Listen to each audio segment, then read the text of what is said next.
Hello dear student, आप सभी का स्वागत है आज की क्लास में दोस्तों। और आज की क्लास में दोस्तों हम पढ़ने वाले हैं चैप्टर 9 उपनिवेशवाद और देहात। तो दोस्तों इससे पहले की जो सारी वीडियो है मैंने यूट्यूब पर डाल दी है, अगर आपने नहीं देखी है तो जाके देख लीजिए, सारी प्लेलिस्ट बनी हुई है। और दोस्तों मैं लिंक भी डाल दूंगा डिस्क्रिप्शन में, तो जाके वहां से भी देख लेना। और दोस्तों आपको पहले बता दूं मेरा उद्देश्य क्या है, आपके एग्जाम के अंदर 90 प्लस स्कोर आए। तो इसके लिए मैंने भी जी तोड़ मेहनत करी है, आपको भी करनी है दोस्तों। ठीक है, तो कॉपी किताब उठा लीजिए और आज की क्लास को हम स्टार्ट करते हैं। ठीक है, चलिए दोस्तों, तो पहला हमारा जो टॉपिक है क्या है, इस्तेमरारी बंदोबस्त या स्थायी बंदोबस्त किसे कहते हैं। क्या बोला दोस्तों मैंने, इस्तेमरारी बंदोबस्त या स्थायी बंदोबस्त किसे कहते हैं। तो जरा ध्यान दीजिए, इस्तेमरारी बंदोबस्त को सन 1993 में चार्ल्स कर्नवालिस द्वारा लागू किया गया था। किसके, चार्ल्स कर्नवालिस द्वारा लागू किया गया था। इसके अंतर्गत कंपनी ने सभी जमींदारों के लिए राजस्व की राशि निर्धारित कर दी थी। मतलब एक सेटलमेंट जो था ना स्थायी, मतलब कि क्या, राजस्व की जो निर्धारित, मतलब कि उसको फिक्स कर दिया था। ठीक है, देखिए, जिसे वह नियमित रूप से चुकाते थे। इस व्यवस्था के अनुसार जमींदारों को उनकी भूमि पर स्थायी अधिकार प्राप्त थे। जो फिक्स कर दिया गया था जो कर, उसके अनुसार क्या था, उनको अपनी भूमि पर पूरे अधिकार दिए गए थे। लेकिन क्या दोस्तों, राजस्व की राशि समय पर चुकाते रहे तभी तक वो उनकी रहती थी। अगर वो लोग कर को समय से नहीं चुकाते थे तो उनकी जो जमीन होती थी उसकी नीलामी कर दी जाती थी। ठीक है, और देखिए यह व्यवस्था मुख्य रूप से बंगाल के राजाओं और तालुकदारों के लिए लागू की गई थी, जिनके पास भूमि के अधिकार थे। ठीक है, कहां पे, राजाओं और तालुकदारों को, बंगाल के राजाओं और तालुकदारों पर इस्तेमारी बंदोबस्त को मेन तौर पर लागू किया गया था, जिनके पास भूमि के अधिकार थे और जिनमें अपेक्षित राजस्व सरकार द्वारा तय किया गया था। यदि वह तय किए गए राजस्व का भुगतान नहीं करते थे तो सरकार उनकी भूमि नीलाम कर देती थी, जैसा कि 1797 वर्धमान के राजा के साथ हुआ। तो दोस्तों ये हमारा इस्तेमरारी बंदोबस्त जो था या स्थायी बंदोबस्त, दोस्तों ये 3 मार्क्स का आएगा, तो इसको जरा इंपॉर्टेंट है। ठीक है, इसको अपनी कॉपी में उतार लीजिए स्क्रीनशॉट लेकर। ठीक है, चलता हूं मैं नेक्स्ट क्वेश्चन पर। आइए दोस्तों देखिए, नेक्स्ट क्वेश्चन है हमारा, इन इस्तेमरारी बंदोबस्त को लागू करने के क्या कारण थे। मतलब इस्तेमरारी बंदोबस्त तो आप समझ चुके हैं क्या है। ठीक है, चार्ल्स कर्नवालिस ने लागू किया था 1793 में। ठीक है दोस्तों, तो ऐसा क्या कारण था जिसकी वजह से इसको लागू किया गया। 1793 ही था ना, एक बार जरा देख लूं।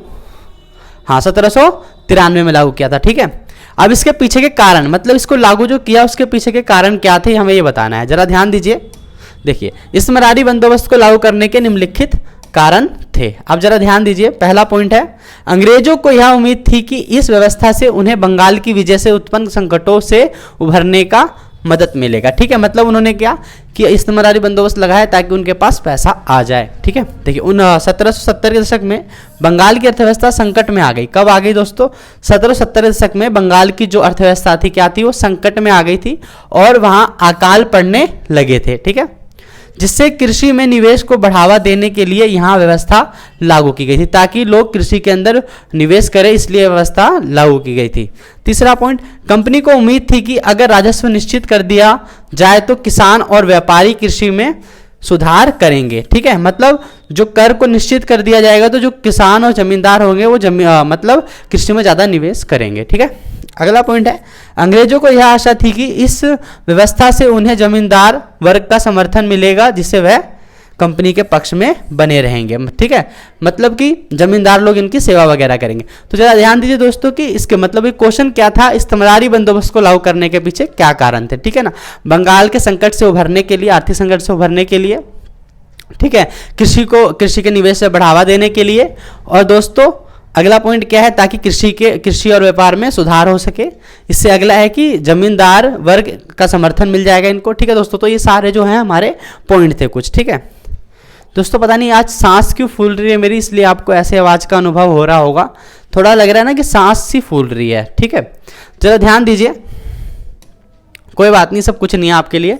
ठीक है, जमींदार लगान की राशि को चुकाने में क्यों असफल हो जाते थे, या जमींदार जो थे वो, मतलब कि क्या कह रहा है क्वेश्चन, ध्यान दीजिए, जमींदार लगान की राशि को चुकाने में क्यों असफल हो जाते थे या चूक जाते थे। ठीक है, अब देखिए निम्नलिखित कारणों से क्या थे, ये चूक जाते थे। अब देख रहे हो दोस्तों, चाहे हालत कैसी भी हो, लेकिन आपको मैं पढ़ा रहा हूं, लेकिन दोस्तों आपको भी पढ़ना है। जब मैं मेहनत कर रहा हूं किसी भी सिचुएशन में तो आपको भी पढ़ना है। ठीक है, देखिए क्या थी, क्यों नहीं चुका पाते थे? पहला तो था मांग का अधिक होना, जो सरकार ने राजस्व लगा रखा था, मतलब कर लगा रखा था, वो ज़्यादा अधिक थी।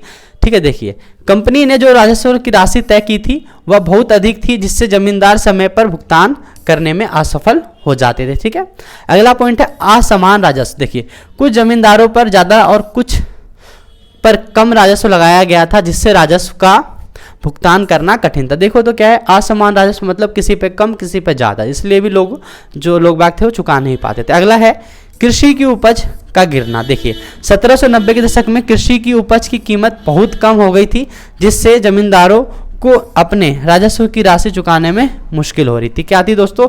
उपज की कीमत बहुत कम हो गई थी। ठीक है, आगे है जमींदारों की सीमित शक्तियां। देखिए इस्तेमारी बंदोबस्त के तहत जमींदारों की शक्ति केवल किसानों से राजस्व इकट्ठा करने तक सीमित थी, जिसके कारण वे भूमि का प्रबंधन ठीक से नहीं कर पा रहे थे। मतलब उनके पास इतना पैसा नहीं था, और जो पैसा था वो केवल कृषि से ही आता था, लेकिन कृषि भी अच्छी खासी नहीं होती थी, जिसके कारण ये लोग भी क्या थे कि अपना कर चुकाने में असफल हो जाते थे। दोस्तों ये सारे कारण थे जिसके कारण जो जमींदार थे वो अपना लगान चुकाने में असफल हो जाते थे। अगर ये क्वेश्चन भी आए तो इसको ऐसे आपको लिख देना है। ठीक है, नोट करते रहिए, आगे बढ़ते हैं। देखिए अगला क्वेश्चन है हमारा, या टॉपिक बोल दे, बंगाल में जोतेदार किस प्रकार एक महान हस्ती थे।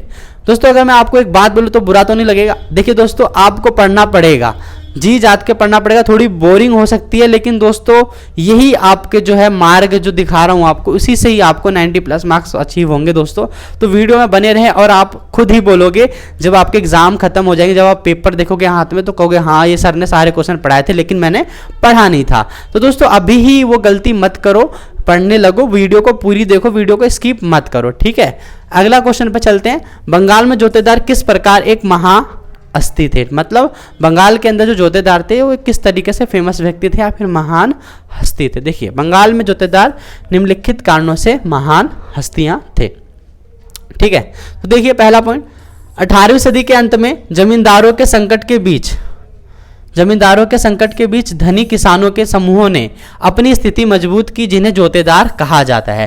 देखिए दोस्तों जो जमींदारों के ऊपर संकट आ रहा था तो जोतेदार ऐसे में क्या कर रहे थे, अपने आप को मजबूत कर रहे थे। ठीक है, आगे देखिए, जोतेदारों ने बड़ी भूमि संपत्ति अर्जित की और वह हजारों एकड़ भूमि के मालिक बन गए थे। ठीक है, आगे वह स्थानीय व्यापार और साहूकार का संरचना करते थे, और इस प्रकार वह गांव के गरीब काश्तकारों पर व्यापक शक्तियां प्रयोग करते थे। ठीक है, मतलब वो लोग कौन कौन से काम करते, जोतेदार देखिए साहूकार वगैरह, साहूकार जो कि पैसे लेते हैं, मतलब पैसे देते हैं और उस पर इंटरेस्ट ब्याज लगा के वापस लेते हैं। ठीक है, अगला है, जोतेदारों के पास हजारों एकड़ भूमि होती थी जिस पर बटाईदारों द्वारा खेती की जाती थी, जो खुद अपने हल लाते थे और फसल का आधा हिस्सा जोतेदारों को मिल जाता था। मतलब जोतेदार इस प्रकार से महान शक्ति बन गए थे क्योंकि इनके पास क्या था, काफ़ी ज़्यादा अपनी भूमि थी। ठीक है, 1000 एकड़ों में भूमि थी। ठीक है, ये साहूकार आदि का भी काम करते थे और अपनी जो भूमि थी उसको बटाईदारों पर देते थे किसानों को, जिससे वहाँ पे से आधा आ जाता था और आधा किसानों के पास। तो इस प्रकार ये लोग जो थे जोतेदार, ये महान हस्ती थे। ठीक है, चलते हैं नेक्स्ट टॉपिक पे। देखिए नेक्स्ट टॉपिक है दोस्तों, 5वीं रिपोर्ट से आप क्या समझते हैं और इसके दोष का वर्णन करें। दोस्तों ये 5वीं रिपोर्ट क्या था, जो जमींदारों के ऊपर जो कर लगाया गया था उसी से रिलेटेड, और जो किसानों की जो प्रॉब्लम्स थी और जो मतलब शिकायतें थी, वही सारी चीज़ें इसके अंदर दर्ज की गई थी। तो वही है दोस्तों 5वीं रिपोर्ट, ज़रा ध्यान से देखेंगे। 5वीं रिपोर्ट 1813 में ब्रिटिश संसद में पेश की गई थी, जिसमें ईस्ट इंडिया कंपनी के प्रशासन और उसकी नीतियों का विवरण था। किसका दोस्तों, ईस्ट इंडिया कंपनी के प्रशासन और उसकी नीतियों का वर्णन था। देखिए 5वीं रिपोर्ट के दोष। देखिए पहला, रिपोर्ट का मुख्य उद्देश्य कंपनी के शासन की आलोचना करना था। ठीक है, क्या था, कंपनी का जो ये दोष है केवल ये क्या कर रहा था, कंपनी की आलोचना कर रहा था, इसलिए यह निष्पक्ष नहीं थी। पहला दोस्तों यही हो गया। सेकंड, जमींदारों की शक्ति को बढ़ा चढ़ाकर पेश किया गया था कि जमींदार खूब ज़्यादा हैं, लेकिन वास्तव में वो लोग इतने नहीं थे। आपने देख चुके हो कि किस तरीके से वो अपना कर भी नहीं चुका पा रहे थे। ठीक है, तीसरा पॉइंट, जमीनों के खोने और जमींदारों के उपायों की रिपोर्ट को भी अंतर्जित किया गया था। मतलब इसके अंदर काफ़ी सारी चीज़ें थी जो लिखी नहीं गई थी दोस्तों। ठीक है ना, आगे देखिए, तो ये तो हमारे क्या थे, दोस्त थे। आप पढ़ लेते हैं दोस्तों इसके क्या कुछ फायदे पढ़ लेते हैं। क्या है देखिए, पांचवी रिपोर्ट को प्रस्तुत करने के क्या कारण थे, मतलब पांचवी रिपोर्ट को प्रस्तुत क्यों किया गया था, ठीक है ना। तो देखिए पांचवी रिपोर्ट को प्रस्तुत करने के निम्नलिखित कारण थे। पहला, ब्रिटिश सरकार ने 1760 के दशक से ही कंपनी के प्रशासन पर नजर रखना शुरू कर दिया था। कब से? 1760 के दशक से ही कंपनी पर नजर रखना शुरू कर दिया था। आगे दूसरा पॉइंट, ब्रिटेन में ऐसे समूह थे जो भारत और चीन के साथ व्यापार पर कंपनी के एकाधिकार का विरोध करते थे। मतलब जो ब्रिटेन के अंदर जो ईस्ट इंडिया कंपनी थी वो केवल भारत से करती थी और दूसरे जो कंपनी थी उनको आने नहीं देती थी भारत के अंदर व्यापार करने के लिए, ठीक है। तो ये भी एक आलोचना जो बात है इसलिए भी पेश की गई थी। ब्रिटेन में समाचार पत्रों में कंपनी के अधिकारियों के भ्रष्टाचार की खबरें थी जिससे कंपनी के प्रशासन पर सवाल उठने लगे थे। तो ये सारे कारण थे, इसकी वजह से पांचवी रिपोर्ट को है जो तैयार किया गया था, ठीक है दोस्तों। अब आगे चलते हैं। अगला पॉइंट है, जमींदार अपनी भूमि या जमींदारी पर किस प्रकार नियंत्रण रखते थे। जमींदार अपनी भूमि और अपनी जमीन पर किस प्रकार नियंत्रण रखते थे, ये वाला क्वेश्चन, तो ध्यान दीजिए। जमींदार अपनी भूमि पर नियंत्रण रखने के लिए निम्नलिखित उपाय करते थे। पहला है, फर्जी बिक्री के जरिए भूमि को अपनी संपत्ति बना लेते थे, ठीक है ना। मतलब फर्जी बिक्री करके वो लोग अपनी भूमि को अपने ही पास रख लेते थे। देखिए, नीलामी में अपने एजेंटों के माध्यम से, फर्जी मतलब कैसे दोस्तों कि ना उस समय क्या था कि मम्मी और बीवियों के ऊपर, मतलब कि माता और बीवियों के ऊपर यानी लुगाइयों के ऊपर क्या था, कर नहीं लगता था और न ही उन पर संपत्ति का कोई रखने का ऐसा मतलब कर वगैरह नहीं लगता था, उनसे जो है संपत्ति नहीं छीनी जाती थी। ध्यान दीजिए, नीलामी में अपने एजेंटों के माध्यम से भूमि को ऊंची बोलियां लगाकर खरीद लेते थे और फिर भुगतान नहीं करते थे, जिससे भूमि को फिर से नीलाम कर दिया जाता था। मतलब क्या होता था, ऐसा बार बार रिपीट करते थे, अपने ही एजेंट रख लेते थे, ठीक है। वो खरीदने आते थे, बोली लगाते थे, लेकिन पैसा देते नहीं थे, जिसकी वजह से वो भूमि बिकती नहीं थी। आगे, जमींदारों के एजेंट नीलामी में तोड़फोड़ करते थे और भूमि को फिर से अपने कब्जे में ले लेते थे, ठीक है। आगे, पहाड़ी क्षेत्रों में बाहरी खरीदारों को ज़मीन में घुसने नहीं दिया जाता था। क्यों? उनको लाठी वगैरह मार के वहाँ से भगा दिया था। जब भी आते थे लठेरे रखते थे जमींदार, ये लोग खरीद लेते थे, आते थे तो उन्हें लाठी मार कर उन्हें भगा दिया जाता था। दोस्तों, तो यही कुछ तरीके थे जिसकी वजह से वो लोग ज़मींदारी अपनी बचा के रख लेते थे, अपनी ज़मींदारी पर जो है नियंत्रण रख पाते थे, ठीक है। ज़मींदार अपनी भूमि पर नियंत्रण रखने के लिए निम्नलिखित उपाय कर देते, ठीक है दोस्तों। चलते हैं नेक्स्ट टॉपिक पे। देखिए, अगला है, पहाड़ी लोग कौन थे और उनकी जीवन शैली के बारे में बताइए, ठीक है दोस्तों। ध्यान दीजिए इस पे। पहाड़ी लोग वह लोग थे जो जंगलों में रहते थे और अपनी आजीविका के लिए जंगल से मिलती वस्तुओं पर निर्भर रहते थे, ठीक है। कहाँ से? मतलब वो जंगल में रहते थे, पहाड़ी लोग जंगल में रहते थे और आजीविका के लिए जंगल से मिली वस्तुओं पर निर्भर रहते थे। जैसे जंगल से क्या क्या मिलता है, फल फूल, ये सारी चीज़ें, उनके ऊपर ये लोग डिपेंड रहते थे। देखिए, पहला पॉइंट, वह झूम खेती करते थे। झूम खेती क्या होता है दोस्तों? एक जगह से दूसरी जगह पर घूम घूम कर खेती करना, ठीक है। मतलब एक जगह जब खत्म हो जाए, उर्वरता खत्म हो जाए, दूसरी जगह चले जाना, इसी को कहते हैं हम झूम खेती। देखिए, जिसमें जंगल में झाड़ियों को काटकर जलाते थे और राख से जमीन की उपजाऊ क्षमता को बढ़ाते थे, ठीक है। आगे, वह महुआ के फूल, रेशम के कीड़े और लकड़ी एकत्रित करते थे, ठीक है। आगे, तीसरा, पहाड़ी लोग अपने कुटीरों में रहते थे और जंगलों में शिकार करने जाते थे या करते थे, ठीक है। अगला है, वह पहाड़ी लोगों के प्रवेश का विरोध करते थे और समूहों में रहते थे जिसके मुखिया होते थे। तो दोस्तों, ये आपका था कि उनकी जीवन शैली कैसी थी और पहाड़ी लोग कौन थे, ठीक है। नोट कीजिएगा दोस्तों, ठीक है। बिल्कुल भी हल्के में मत लीजिएगा एक भी क्वेश्चन को, इसमें से कोई से भी क्वेश्चन आ सकते हैं, इसलिए मैंने जो भी सारे इंपॉर्टेंट क्वेश्चन बनते दोस्तों मैं इस वीडियो के अंदर लाया हूं। और दोस्तों देखिए ध्यान से, ठीक है। अब देखिए,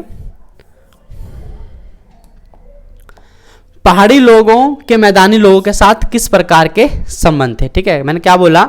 पहाड़ी लोगों के मैदानी लोगों के साथ किस प्रकार के संबंध थे, जरा ध्यान दीजिए।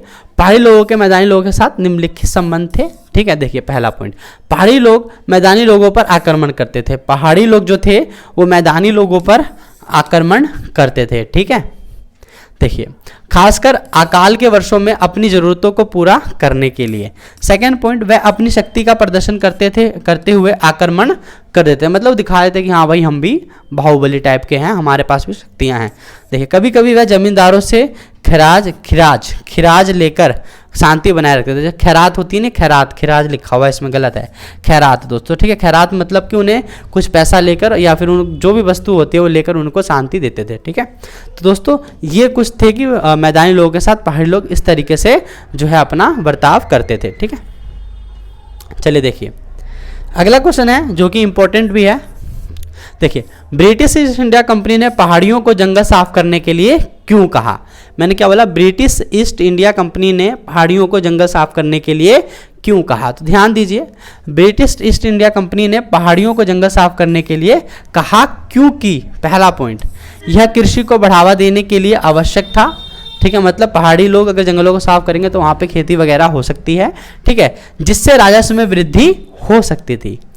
अगला है, अंग्रेजों के अनुसार जंगल उजाड़ थे और स्थायी कृषि के लिए भूमि की आवश्यकता होती है, जिसके कारण भी उन्होंने जो है जंगल साफ करने के लिए उनको कहा। अगला देखिए, अंग्रेज चाहते थे कि जंगलों से संसाधनों का अधिकतम उपयोग किया जाए और व्यावसायिक लाभ उठाया जाए या व्यावसायिक बढ़े। तो दोस्तों जंगलों को साफ करने के लिए क्यों कहा था अंग्रेजों ने पहाड़ी लोगों को? तो क्या है, इससे राजस्व में वृद्धि होगी अगर जंगल साफ होंगे तो, और क्या होगा, भूमि सुधार होगी, कृषि का विकास होगा, ठीक है, और जंगलों से संसाधनों का अधिकतम उपयोग किया जाए और व्यावसायिक लाभ बढ़े। तो ये सारे कारण थे जिसकी वजह से क्या थे, जंगल साफ करने के लिए कहा गया था, ठीक है। अगला क्वेश्चन देखिए दोस्तों, पहाड़ी लोगों ने, हाँ देखिए ध्यान से देखिए, पहाड़ी लोगों ने बाहरी लोगों के प्रति कैसी प्रतिक्रिया दिखाई, ठीक है, या अपनाई जो भी दर्शाई। देखिए पहाड़ी लोगों ने बाहरी लोगों के प्रति प्रतिरोधी प्रतिक्रिया दिखाई, मतलब गुस्से भरा, ठीक है, गुस्से भरा। देखिए वे जंगलों से अपना जीवन यापन करते थे और बाहरी लोगों के लिए अपने भूमि और जंगलों में प्रवेश की विरोध करते थे, ठीक है ना, मतलब जंगलवासी बाहर लोगों को अपने जंगल में आने नहीं देते थे, ठीक है। अगला पॉइंट है, उन्होंने अंग्रेजों के खिलाफ संघर्ष किया क्योंकि उनके लिए जंगल में भूमि उनका जीवन का आधार था, ठीक है। अगला है, कुछ पहाड़ी मुखिया अंग्रेजों के प्रस्तावों को अस्वीकार कर देते थे और उनका विरोध करते थे, ठीक है। तो दोस्तों ये हमारा पहाड़ी लोगों ने बाहरी लोगों के प्रति कैसी प्रतिक्रिया दिखाई, ठीक है। बाहरी लोगों को पहाड़ी लोग जंगल में घुसने नहीं दिया करते थे। दोस्तों यही था हमारा आज का टॉपिक। दोस्तों इन सभी क्वेश्चनों को आप वन बाय वन लिख लेना अपनी कॉपी में। दोस्तों पता नहीं क्या हो रहा है, मेरी आवाज़ में कुछ अजीब सा हो रहा है, मेरे को ठंड लग रही है, पता नहीं क्या है। लेकिन दोस्तों आप लोग पढ़ते रहिए और मिलते हैं नेक्स्ट वीडियो में। जब तक के लिए मेरे यूट्यूब चैनल को सब्सक्राइब कर लीजिए अगर आपने सब्सक्राइब नहीं किया है। दोस्तों वीडियो को लाइक भी कर दिया कीजिए और अपने दोस्तों तक शेयर कर दीजिए। मिलते हैं दोस्तों नेक्स्ट टॉपिक के साथ नेक्स्ट वीडियो में।